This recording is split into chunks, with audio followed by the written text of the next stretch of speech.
बकरीद की आमद के साथ ही हर साल विश्व हिंदू परिषद की जानिब से गायों के तहफ्फुज के नाम पर जानवरों की मुंतकिली के मसले को लेकर फिरकावाराना दहशत पैदा करने की कोशिश की जाती है।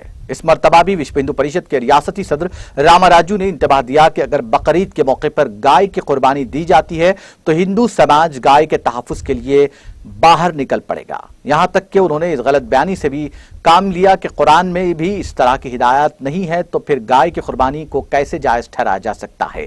विश्व हिंदू परिषद ने सदर मजलिस और रुकन पार्लियामेंट हैदराबाद असदुद्दीन ओवैसी और मजलिसी अरकान असम्बली पर कानून का एहतराम न करने का भी इल्जाम आयद किया। डीजीपी महेंद्र रेड्डी को इस ज़िमन में एक याददाश्त पेश करते हुए गांवकशी के मसले पर सख्त कार्रवाई का उन्होंने मुतालबा किया।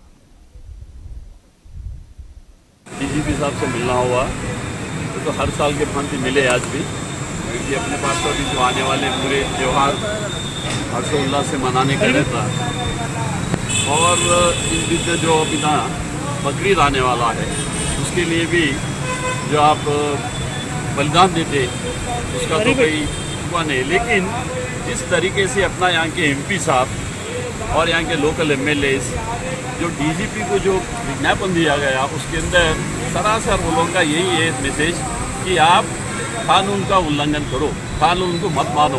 ऐसा हो सकता है क्या? ऐसा पूरा जो भी प्रजा है यहाँ का जो पब्लिक है आवाम को इन्होंने ये करते कि भाई ये कानून कुछ भी नहीं, सबको छोड़ देना।